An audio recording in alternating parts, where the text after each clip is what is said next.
Sir నమస్తే. ఏం పేరు మీ పేరు? నేను డాక్టర్ ఏఎస్ రావు, తెలుగుదేశం పార్టీ అది స్పోక్స్ పర్సన్. నేను మొన్న ఏం జరిగింది ఆ రోజు ఎవరెవరు వేరే సినిమా హాల్లో ఏం జరిగింది, ఎన్ని గంటలకు? అంటే మొన్న 10:05 సినిమా షో స్టార్ట్ ఉండే.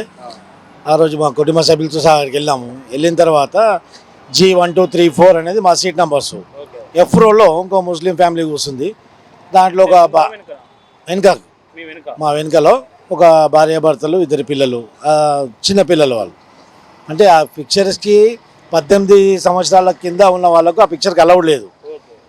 థియేటర్ యాజమాన్యం యొక్క వైఫల్యం. సో ఆడికి వదిలిన తర్వాత వాళ్ళు పిక్చర్ స్టార్ట్ కాగానే వెనుక నుంచి తన్నడము, ఇంకోటి పట్టి లాగడము 3 సార్లు జరిగింది. 3 సార్లు జరిగింది. 4వ సారి నేను హెచ్చరించిన వాళ్ళని, మరి పిల్లల్ని దగ్గర పెట్టుకో అంటే, పిల్లలు ఉంటారు ఇట్లే చేస్తారు, మీరు బర్దా చేయాలంటే మేము పైసలు పెట్టి టికెట్ కొనుక్కొని మూవీ ఎంజాయ్ చేయడానికి వచ్చినాం. ఎవరిని పిల్లల్ని బర్దా చేసి, ఎవరి న్యూస్ని బర్దా చేసి అవసరం మాకు లేదు. పిల్లల్ని మీ దగ్గర పెట్టుకోండి, లేకపోతే అవసరం అంటే పిల్లల్ని బయటికి తీసుకుపోండి అని చెప్పినాం. అనేసరికి వాడు ఎగిరేసి మీ నుంచి దాడి చేయడం స్టార్ట్ చేసింది.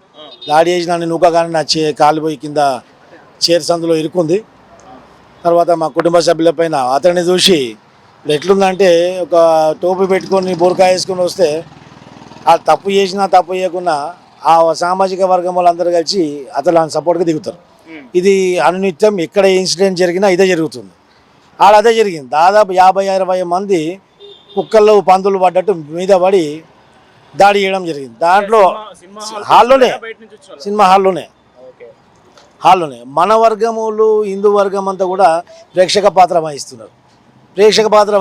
అయినప్పటికీ కూడా మా కుటుంబ సభ్యులు బయటకు తీసుకొచ్చాను. ఫస్ట్ మహిళలని బయటకు తీసుకొచ్చిన తర్వాత నేను అక్కడే లాక్ చేసి సినిమా మళ్ళీ స్టార్ట్ చేస్తే మళ్ళీ ఆపిచ్చి మళ్ళీ వాడిని కిందకి రాకుండా లాక్ చేయించి పోలీసులకు ఫోన్ చేస్తే దాదాపు 45 నిమిషాల తర్వాత పోలీసు వాళ్ళు వచ్చినాక కూడా వాళ్ళ మీదకి కైకోయారే తిడితే కూడా వాళ్ళు పోతున్నారు. పోలీసు వాళ్ళని కూడా తిడుతున్నారు. వాళ్ళు తిట్టినాక ఇక నేను గట్టి, ఎందుకంటే నా కుటుంబ సభ్యుల మీద దాడి జరిగిన తర్వాత, నా ఇంటి మహిళలపైన దాడి జరిగిన తర్వాత నేను ప్రతిఘటించకపోతే ఇక నేను మగవాని కింద కాదు, మూతి మీద మీసములోనే కాదు, నేను ఖచ్చితంగా ప్రతిఘటించిన దాడి చేద్దాం అనుకున్నా. కానీ అక్కడ అవకాశం ఏం లేకుండే. అయినప్పటికి కూడా అప్పుడు ఇక అరే హిందువులు చచ్చిపోయినారా అంటే, అప్పుడు రోషానికి ఇక 100 మందిలో హిందువుల నుంచి ఒక 2-3 బయటకు వచ్చి సంఘీభంగా తోడు నిల్చున్నారు. అంత తర్వాత ఇక మా కుటుంబ సభ్యులకు, నా సపోర్టర్స్ అందరికి ఫోన్ చేసినాను. అదేవిధంగా బజరంగ్ దళ్ కార్యకర్తలు కూడా అందరు చాలామంది వచ్చారు. ఆడికి రాగానే పోలీసులు మళ్ళీ వచ్చిన తర్వాత వాడిని అరెస్ట్ చేసి తీసుకుపోయారు. రాత్రి మెడికల్ చేసిన తర్వాత మళ్ళీ వాడి మీద కంప్లైంట్ కూడా రాసిన తర్వాత వాడి మీద ఎఫ్ఐఆర్ చేసారు. కానీ ఓడు ఏం సంగతి, వాడి పేరు కూడా ఎఫ్ఐఆర్లో నమోదు చేయలేదు. ఇప్పటి వరకు పోలీసుల స్పందన లేదు. మొన్న రాత్రి అంటే నిన్న తెల్లవారుజామున, మొన్న రాత్రి అయిన ఇన్సిడెంట్ తెల్లవారుజామున ఇన్సిడెంట్ అయింది. ఇప్పటి వరకు కూడా ఏ స్పందన లేదు. అంటే ఇప్పుడు ఏమైందంటే, యావత్ హిందూ సమాజం అంతా గుర్తుపెట్టుకోవాలి.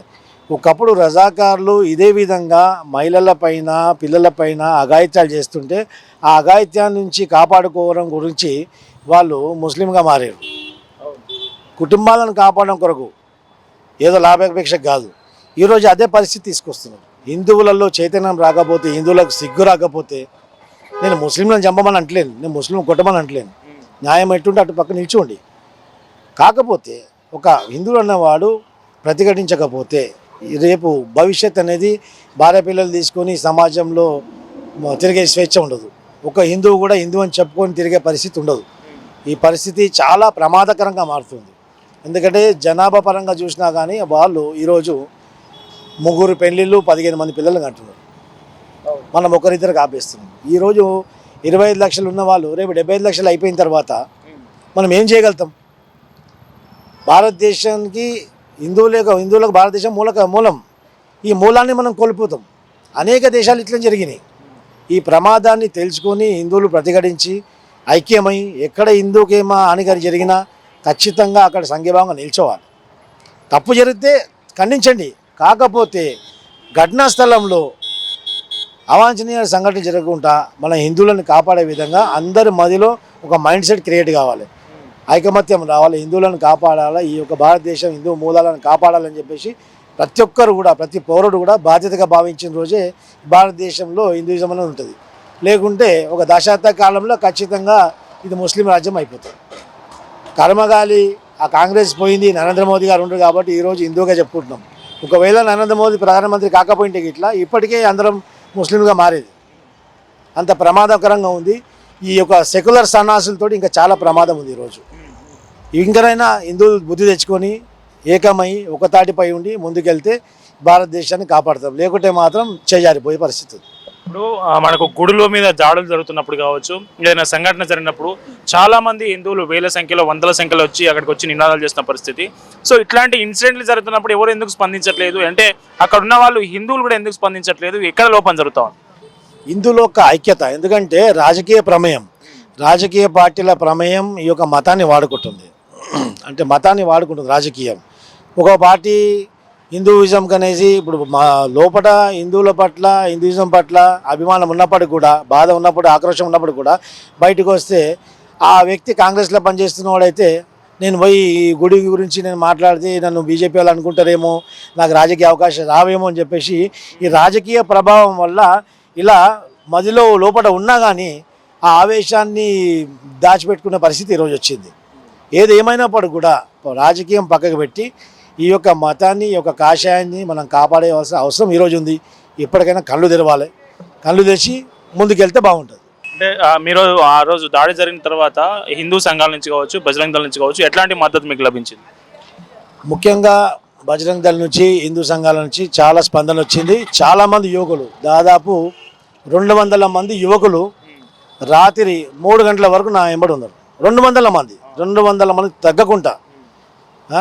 ముఖ్యంగా షేక్పేట్ నుంచి బ్రహ్మన్న గారు, మరి మా అత్తాపూర్ నుంచి దీపక్ గారు, కొల్లూరు రవికుమార్ గారు, పవన్ గారు, వీళ్ళందరూ కూడా ముఖ్యమైన నాయకులు. ఇంకోటి తోకల శ్రీనివాస్ రెడ్డి, రాజేంద్ర నుంచి ఎమ్మెల్యే కాంటాక్ట్ చేసిన అభ్యర్థి, అందరూ కూడా రాత్రి 2:30-3 గంటల వరకు నా వెంబడి మెడికల్ చేసుకొని వచ్చి ఎఫ్ఐఆర్ చేసేంత వరకు కూడా నాతో పాటే ఉన్నారు. వాళ్ళందరికీ కూడా పేరు పేరున మీ ఛానల్ ద్వారా కృతజ్ఞత తెలుపుతున్నాను, ధన్యవాదాలు తెలుపుతున్నాను. ఇక ముందు ఈ యొక్క కాషాయాన్ని, హిందూయిజాన్ని కాపాడే విధంగా ఏ విధమైన పోరాటమైనా కానీ ముందంజలో ఉండి నేను పోరాటం చేస్తాను. వాళ్ళందరి సంఘీభావం, వాళ్ళందరి యొక్క మద్దతు నాకు ఉందని చెప్పేసి గర్వంగా భావిస్తున్నాను. ఇప్పుడు ఎవరైనా హిందూ ఇట్లాంటి మీ ఇలాంటి పరిస్థితి ఎదుర్కొన్న సందర్భంలో ఎవరికి కాల్ చేయాలి? ఇప్పుడు అతను ఎవరికి చెప్పుకోవాలో తెలియదు. ఎందుకంటే వాళ్ళు అక్కడ నుంచి 10,000-100 సంఖ్యలో పెరుగుతూ ఉంటారు, ఇక్కడ వైపు ఒక ఒంటరి అయిపోతాడు కదా.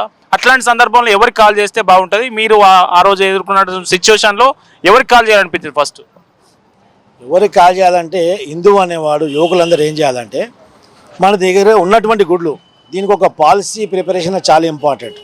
మన దగ్గర ఉన్నటువంటి ఇండ్లు, ప్రతి హిందూ కూడా వారానికి 1-2 సార్లు గుడికి వెళ్తారు కదా.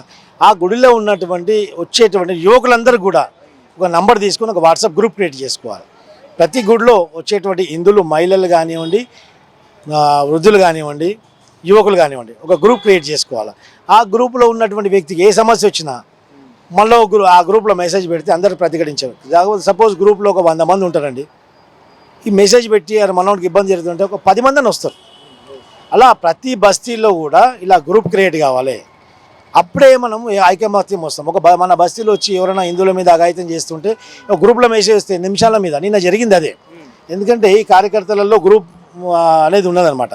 ఒకరికి మెసేజ్ పోగానే, అంటే మా మేనల్లుడు బజరంగ దళలో బీజేపీలో పనిచేస్తాడు కాబట్టి కాంటాక్ట్స్ ఉన్నాయి. ఒక కాంటాక్ట్ పోగానే దాదాపు వితిన్ హాఫ్ అన్ అవర్ లోపు దాదాపు 200 మంది జమ కావడం జరిగింది. ఇది చాలా గొప్ప విషయం. ఇది 200 మంది జమ అయ్యారు కాబట్టి వాళ్ళు పత్త లేకుండా రాత్రికి ఊరికి బాగా పారిపోవడం జరిగింది. సో ఇలాంటి విషయాలు ఇంకా మళ్ళీ జరగకుండా, హిందువుల మీద దాడి చేస్తే వాళ్ళు కూడా ఊరుకోరు, ప్రతిఘటిస్తారని చెప్పేసి వాళ్ళకు కూడా తెలవాలా. వాళ్ళ భావన ఏముందంటే, హిందువులను మనం కొట్టినా కానీ వాళ్ళు ఏం బీక్కోలేరు, ఏం చేయలేరు. అంటే మన ఉదార స్వరూపం, మన యొక్క అమాయకత్వాన్ని వాళ్ళు నపుంసకత్వం అనుకుంటున్నారు. నపుంసకత్వం కాదు, ఇక్కడ శివాజీ పుట్టిన గడ్డ ఇది. శివాజీ సంభాజీ మహారాజ్ పుట్టినటువంటి గడ్డ.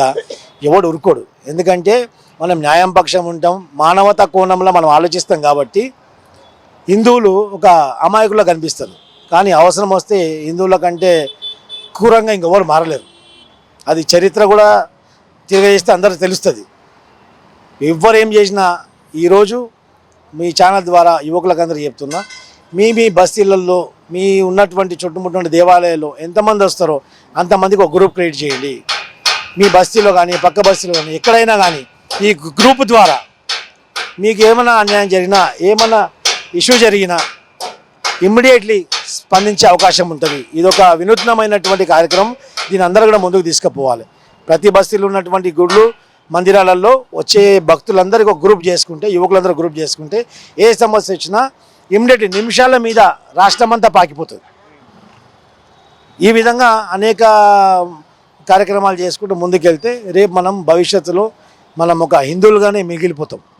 లేకుంటే మాత్రం ఖచ్చితంగా టోపీ పెట్టుకోవాలా, మన పేరు వెనుక ముందు ఇంకో వేరే అలియో కానో కురీషో ఏదో జోడించుకొని మనం బతకాల్సి వస్తుంది. ఇప్పుడు ఈ ప్రభుత్వం వచ్చిన తర్వాత దాడులు పెరుగుతున్నాయని ఒక వాదన వినిపిస్తుంది బలంగా. ఇప్పుడు మీరుండే ఏరియాలో ఎట్లా ఉంది? నిజంగా ప్రభుత్వం అట్లాంటి వాళ్ళకు ఎవరైతే వేర్పాటు వాళ్ళు ఉన్నారో వాళ్ళకు ఏదైనా మద్దతు ప్రభుత్వం నుంచి లభిస్తున్న పరిస్థితి కనిపిస్తా ఉంది? అరే ముఖ్యమంత్రి చెప్పిండు కదా, కాంగ్రెస్ అంటే ముస్లిం, ముస్లిం అంటే కాంగ్రెస్. ఇంకేం చేస్తాం? ముఖ్యమంత్రి చెప్పిన తర్వాత ఇంకా మద్దతు అంటే ఏముంది చెప్పండి. ఈ పార్టీయే దేశద్రోహి పార్టీ. కాంగ్రెస్ పార్టీ అంటే దేశద్రోహి పార్టీ. కాంగ్రెస్ పార్టీ అంటేనే ఈరోజు భారతదేశంలో సృష్టించినటువంటి విధ్వంసాలు అన్నిటి కూడా భారతదేశంలో కారణం కదా. ఆర్టికల్ 370 నుంచి ఇక్కడ వరకు వక్ఫ్ బోర్డ్ యాక్ట్ ఇవన్నీ కూడా కాంగ్రెస్ చేసిన దుర్మార్గాలే కదా. ఖచ్చితంగా ఇది దేశద్రోహులకు